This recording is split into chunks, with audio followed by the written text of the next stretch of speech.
Millers association అధ్యక్షుడు సింహాద్రి గారు, అదేవిధంగా తహసీల్దార్ గారు, మండలం, అదేవిధంగా తెలుగుదేశం పార్టీ సెక్రటరీ దర్శన్ గారు, భారతీయ జనతా పార్టీ అధ్యక్షులు శ్రీ దర్శన్ గారు, అదేవిధంగా వచ్చేసినటువంటి 50 మంది రైస్ మిల్లర్స్ అసోసియేషన్ సభ్యులందరికీ, అదేవిధంగా ఈ కూటమి పార్టీలకు చెందినటువంటి నాయకులకి, కార్యకర్తలకి అందరికీ కూడా నమస్కారాలు తెలియజేస్తూ, ఇవాళ ఆంధ్రప్రదేశ్ రాష్ట్ర చరిత్రలో మరో ముఖ్యమైనటువంటి ఘట్టం.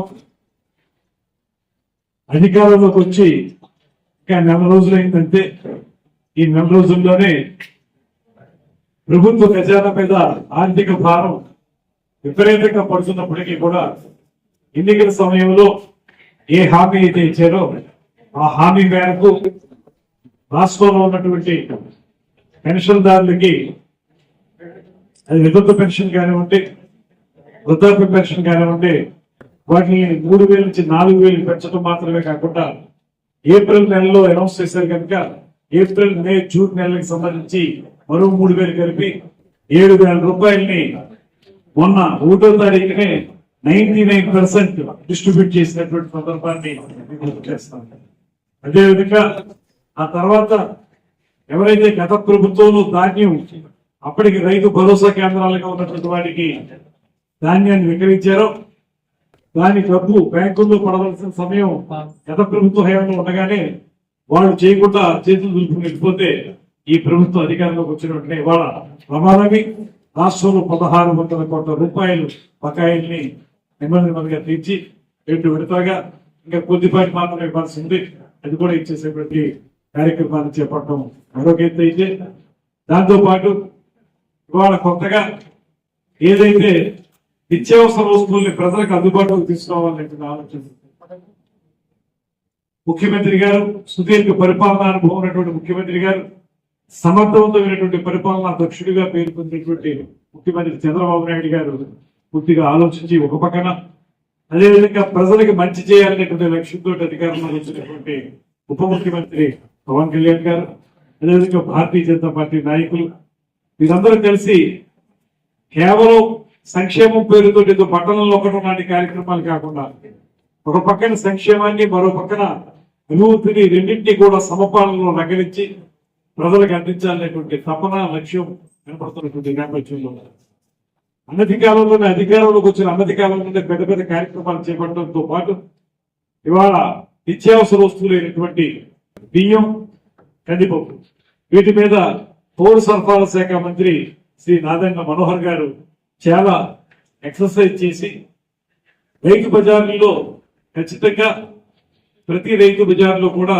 రాబోయే రోజుల్లో ఈ కందిపప్పుని బయట మార్కెట్లో ఇవాళ రమారమి 181 రూపాయలు ఉంది కేజీకి, అది ఒక 21 రూపాయలు తగ్గించి 160 రూపాయలకి ఇవ్వడం, అది కూడా నాసిరకం కందిపప్పు కాదు, అనన్యమైనటువంటి కందిపప్పు ఇచ్చేది. అదేవిధంగా బయట మార్కెట్లో 55 రూపాయలు ఉన్నటువంటి స్టీమ్డ్ రైస్ ఏదైతే ఉందో దాన్ని 49 రూపాయలకి కేజీ ఇవ్వడం. అదేవిధంగా మరో రకం 52 రూపాయలు 40 పైసలు ఉన్నటువంటి మరో రకం బియ్యాన్ని, అది కూడా సూపర్ ఫైన్ క్వాలిటీ, దాన్ని 45 రూపాయలకి కేజీ ఇవ్వడం. ఇలాగ ఇవ్వడం ద్వారా పేద ప్రజలకి, మధ్యతరగతి ప్రజలకి, అందరికీ కూడా చాలా ప్రియమైపోయినటువంటి బియ్యం, కందిపప్పులు లాంటి వాటిని సరసమైన ధరలకు అందించాలనేటువంటి కార్యక్రమానికి శ్రీకారం చుట్టింది ప్రభుత్వం. అన్ని చోట్ల మేము రైతు బజార్లో ఈ కార్యక్రమాన్ని చేపడితే నిడదవోలు రూరల్ మండలంలో రైతు బజార్ లేకపోవడం వల్ల ఇక్కడ చాలా వితరణ సేవలతో ముందుకు వచ్చినటువంటి రైస్ మిల్లర్స్ అసోసియేషన్ వారిని ప్రత్యేకంగా అభినందిస్తున్నాం. వారు వారి యొక్క ప్రిమిసెస్ ని ఈ రకంగా ఈ కార్యక్రమాన్ని అందించడానికి వారు ఉపయోగించమని చెప్పడం వారి యొక్క ప్రాధాన్యతకి ప్రత్యేకంగా ధన్యవాదాలు తెలియజేస్తూ, అదేవిధంగా ఇది వారానికి ఒక ఆధార్ కార్డు మీద 1 కేజీ కందిపప్పు 5 కేజీలు అది వారానికి ఇస్తారు. వారానికి సరిపడే ఉద్దేశంతో అనమాట. కేజీ కందిపప్పు వారానికి సరిపోతుంది, ఒక 5 కేజీలు బియ్యం వారానికి సరిపోతాయి కుటుంబానికి, ఒక ఆధార్ కార్డు మీద అలా ఇస్తారు. దీంట్లో రాబోయే రోజుల్లో కేవలం ఈ కందిపప్పు బియ్యం మాత్రమే కాకుండా కాయగూరలు కూడా సరసమైన ధరలకు ఇచ్చేటువంటి ఏర్పాటు కూడా చేస్తున్నారు. టమోటాలు అదేవిధంగా ఇతరత్ర కాయగూరలు ఏవైతే ఉన్నాయో వాటిని కూడా ఒక తగ్గించిన రేట్లతోటి బయట మార్కెట్లో కంటే తగ్గించిన రేట్లతోటి వీటిని అందించాలనేటువంటి ప్రయత్నం జరుగుతూ ఉంది. ఏదేమైనప్పటికీ కూడా ఇది ప్రభుత్వం అనేది గతంలో అయితే దాచుకోవడం లాగా ఉన్నటువంటి పద్ధతిని మనం చూసాం. 5 సంవత్సరాల పాటు ఈ రాష్ట్రాన్ని అతలాకుతలం చేసినటువంటి ప్రభుత్వాన్ని మనం చూసాం. ఇవాళ అలా కాకుండా ప్రజా సంక్షేమమే ధ్యేయంగా 24 గంటలు కూడా ఒక పక్కన మళ్ళీ అభివృద్ధి అన్నారు కదా, అదేంటని వచ్చింది. అంతకుముందు ముఖ్యమంత్రి గారు చంద్రబాబు నాయుడు గారి హయాంలోనే కియా ఫ్యాక్టరీ మనకి అనంతపూర్ వచ్చింది.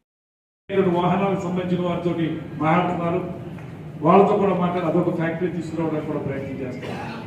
సో ఇది బ్యాలెన్స్ చేసుకుంటూ ఒక పక్కన సంక్షేమాన్ని మరో పక్కన అభివృద్ధిని బ్యాలెన్స్ చేసుకుంటూ ఉపాధి అవకాశాలు పెంపొందించే విధంగా ఒక గొప్ప ప్రయత్నాన్ని ప్రారంభించారు కూటమి ప్రభుత్వం. ఇవాళ ఈ రాష్ట్రాన్ని అద్భుతమైన రాష్ట్రంగా తీర్చిదిద్దడానికి చేసేటువంటి ప్రయత్నం అంతా కూడా బాగా జరుగుతుందనేటువంటి మాటని ఈ సందర్భంగా తెలియజేస్తూ, ఈ రోజు ఉదయం నేను మన జిల్లా హెడ్ క్వార్టర్స్ అయిన రాజమండ్రిలో ఇలా రైతు బజార్లో ఈ కార్యక్రమాన్ని ప్రారంభించాను. అక్కడ ఒక మహిళామణి వచ్చి చెప్పింది ఆవిడ నాతోటి, ఆ బియ్యం చూసి ఎంత అద్భుతంగా ఉన్నాయండి, బియ్యం చాలా సూపర్ ఫైన్ క్వాలిటీ, ఇవి మీరేదో 55 రూపాయలు అంటున్నారు కానీ బయట మార్కెట్లో 70-75 రూపాయలు కనిపిస్తున్నారు, ఇవాళ మాకు ఇది 49 రూపాయలకి రావడం అంటే ఇది చాలా ఆనందంగా ఉంది మాకు అనేటువంటి మాట చెప్పలేదు. సో ఇది ప్రజల నుంచి వస్తున్నటువంటి స్పందన, ఇలాంటి అద్భుతమైన స్పందన పొందుతున్నందుకు ధన్యవాదాలు తెలియజేస్తూ ఈ కార్యక్రమాన్ని సజావుగా నడిపించే విషయంలో అధికారులు కూడా పూర్తి స్థాయిలో నిమగ్నమై ఉన్నారు.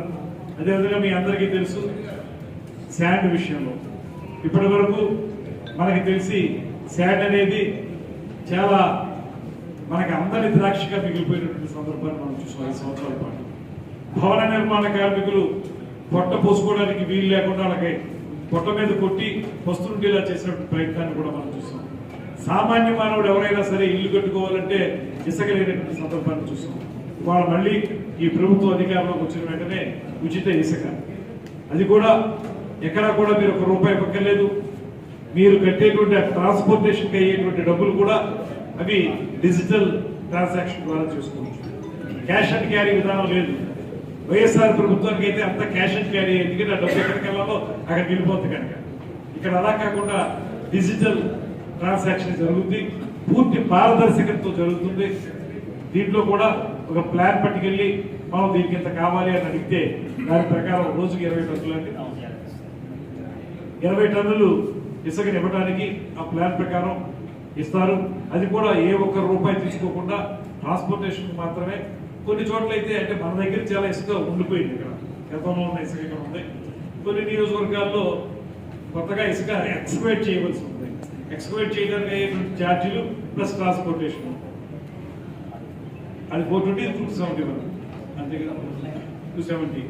అది 420 ప్లస్ అంటే ఎక్స్కవేట్ చేయడానికి ఇది 270. మనకైతే ఇప్పుడు టన్నుకి 240 రూపాయలు ఉంటుంది. ఎందుకంటే మనకి ఇక్కడ మనం తమ్మవలసిన పని లేదు, మనకి చాలా ఇసుక నిల్వ ఉంచాం. ఆ నిల్వ ఉంచినటువంటి ఇసుక ఇవ్వడానికి 2 లక్షల మెట్రిక్ టన్నులు ఉన్నది మనకి. అన్ని చోట్ల 25,000, 10,000 ఉంటే మనకి 2 లక్షల మెట్రిక్ టన్నులు ఇసుక నిల్వ ఉంది, గుట్లుగా పోస్తుంది. ఆ ఇసుకని మనం ఉచితంగా ఇచ్చేటువంటి కార్యక్రమాలు చేపడుతున్నాం. ఇవన్నీ కూడా కొన్ని విప్లవాత్మకమైనటువంటి మార్పులు ప్రభుత్వంలో. ఇది సాధారణమైన విషయాలు కాదు, ఇవి ఎంతో ప్రజలకు మంచి చేయాలని ఆలోచన ఉంటే తప్పితే ఈ రకమైనటువంటి ఆలోచన ప్రభుత్వంలో రాదు.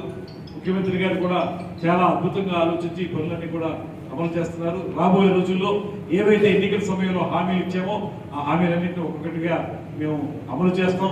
ఒకటి ఉచిత బస్సు కానివ్వండి, ఉచిత సిలిండర్లు, గ్యాస్ సిలిండర్లు ఇచ్చే కార్యక్రమం కానివ్వండి, ఇవన్నీ కూడా ఆగస్టు 15 నాటికి కొన్ని అయ్యేలాగా అలాగా ఒక్కొక్క ఫేజ్డ్ మేనర్లో వీటన్నింటి ఇవ్వడం జరుగుతుందనేటువంటి వాటిని మీ అందరికీ తెలియజేసుకుంటూ ఈ కార్యక్రమంలో పాల్పంచుకుని మీ అందరికీ కూడా ప్రత్యేకమైన ధన్యవాదాలు తెలియజేస్తూ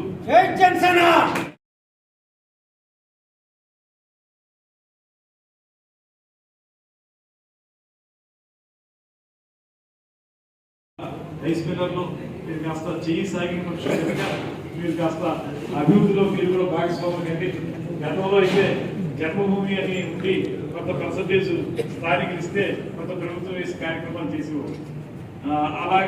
అలాంటి కార్యక్రమం ఉన్నా లేకపోయినా మన రియల్ ఎస్టేట్ వారు నరెట్కో అని ఉంది, మురళీమోహన్ గారు మీ అందరిలో అక్కడ రాజమండ్రిలో పెడితే వాళ్ళు కూడా చాలా ఆనందంగా ఫీల్ అవుతారు. రియల్ ఎస్టేట్ బిజినెస్ పూర్తిగా పడుకుంది, ఇప్పుడు మళ్ళీ మాకు ఆనందంగా ఉంది, మళ్ళీ అని ఇప్పటికే తెలంగాణ కంటే మళ్ళీ మనం ముందుంచి వెళ్ళేదానికి అవకాశం కనపడుతూ ఉందనేటువంటి మాట చెప్తున్నారు. అందరూ చాలా ఆశగా చూస్తున్నారు ఈ ప్రభుత్వం యొక్క ఆ ఆశలన్నింటినీ కూడా నిజం చేసే విధంగా మేము ప్రయత్నిస్తామనేటువంటి మాటను తెలియజేస్తూ సెలవు తీసుకుంటాం.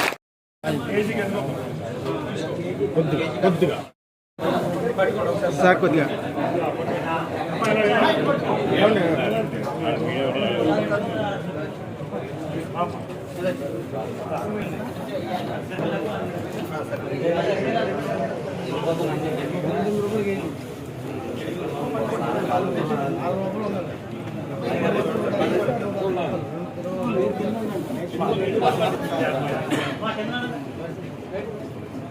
Okay sir.